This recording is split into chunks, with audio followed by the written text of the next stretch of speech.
అనిపించవచ్చు. ఇందులో కొంతమంది విశ్లేషకులు కూడా చర్చ రోజు ఇదే పని కదా మొత్తం అంతా రాష్ట్రం అంతా కూడా.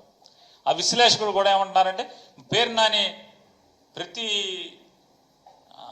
సంక్లిష్టమైన దానికి లేదా ప్రతి పార్టీకి ఎదురు దెబ్బ తగిలిన దానికి వచ్చి మాట్లాడతాడు కదా, ఇందులో ఎందుకు మాట్లాడటం అని. ఖచ్చితంగా నేను మాట్లాడదామనే 15వ తారీఖున బందర్లో 15, 16, 17 3 రోజుల నుండి మాట్లాడతాకి మీడియాని ఏర్పాటు చేసుకుని ప్రపంచానికి ఏం జరిగింది, నా తప్పు లేదని చెప్పే ప్రయత్నం చేస్తే నా భార్యకి బెయిల్ ఆర్గ్యూ చేస్తున్నటువంటి కేసు టేకప్ చేసినటువంటి అడ్వకేట్లు నా దగ్గరికి వచ్చి కోర్టులో బెయిల్ ఆర్గ్యుమెంట్స్ ఇంకా అవ్వకుండా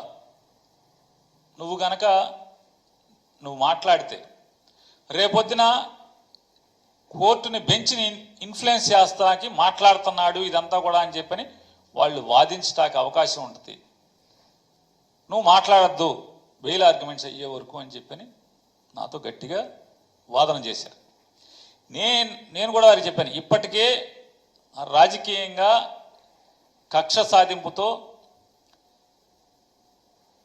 శీలాన్ని హననం చేసే కార్యక్రమం పెద్ద ఎత్తున జరుగుతుంది, నేను మాట్లాడాల్సిందే అని చెప్పని అంటే మీరు ఒకటే వాళ్ళు నిర్ణయించుకోవాల్సింది ఉంది, మీ భార్యకి బెయిల్ ముఖ్యమా నీ రాజకీయ శీలం కాపాడుకోవడం ముఖ్యమా అనేది నువ్వు డిసైడ్ చేసుకోమని చెప్పని లీడర్లు గట్టిగా నాతో చెప్పిన దాని మీద 30 ఏళ్ళుగా నన్ను నమ్ముకుని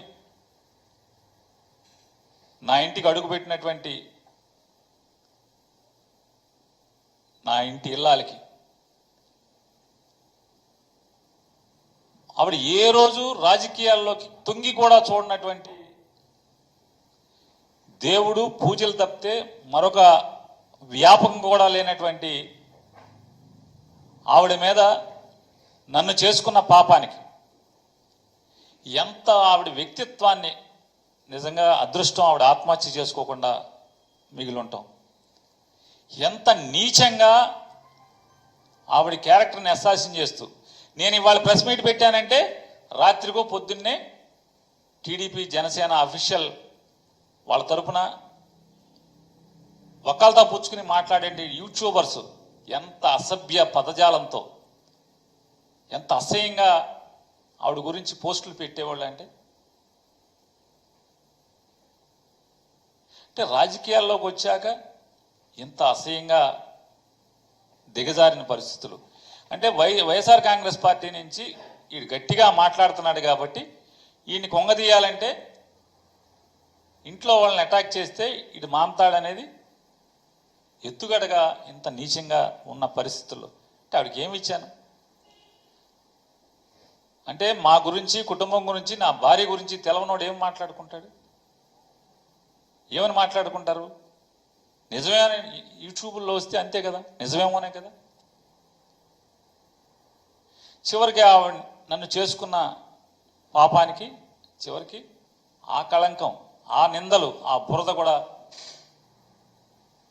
అంటే ఈ దిక్కుమాలిన రాజకీయాల్లో నేను తిరగటం వల్ల ఆ రకంగా చేసి ఇవాళ నా మీద కక్ష సాధింపుతో అంటే నా మీద కక్ష సాధింపు ఎందుకని నేను అంటున్నానంటే సివిల్ సప్లైస్ డిపార్ట్మెంట్లో అది ఎంఎల్ఎస్ పాయింట్లోనా లేదా రేషన్ షాప్లోనా ఎంఎల్ఎస్ పాయింట్లోనా ఎంఎల్ఎస్ పాయింట్ అంటే ప్రభుత్వ అధికృత బియ్యం గోడౌన్ అక్కడ కానీ లేదా బఫర్ గోడౌన్లో కానీ లేదా రైస్ మిల్లులో కానీ ఈ బియ్యం ఎక్కడైతే వడ్లని బియ్యంగా మార్చబడతాయో రైతుల దగ్గర నుంచి ధాన్యం కొనుగోలు చేసి ఆ ధాన్యాన్ని రైస్ మిల్లర్కి జాబ్ వర్క్గా ఇచ్చి ఆ 100 కేజీల ధాన్యానికి 64 కేజీలు ఎంతో సుమారుగా యాక్యురేట్గా నేను చెప్పలేను సబ్జెక్ట్ టు కరెక్షన్ 64 కేజీల బియ్యాన్ని ప్రభుత్వానికి అప్పచెప్పే బాధ్యత మిల్లర్లకి అప్పచెప్పటం కానీ అక్కడి నుంచి ఫెయిర్ ప్రైస్ షాప్ దాకా జరిగేటువంటి లేకపోతే షార్టేజ్లు కానీ ఎక్కడన్నా కానీ ఫిల్ఫరేజెస్ కానీ లోపాల్లో కానీ డబ్బు కడతాను అంటే డబ్బు కడతానికి ముందుకొచ్చినా కూడా డబ్బు కట్టించుకొని క్రిమినల్ కేసు కూడా కట్టిన ఈ రాష్ట్రంలో ఒక్క సంఘటన ఉంటే చెప్పమని అడుగుతున్నాను. ఒక్క సంఘటన ఉంటే చెప్పమని అడుగుతున్నాను.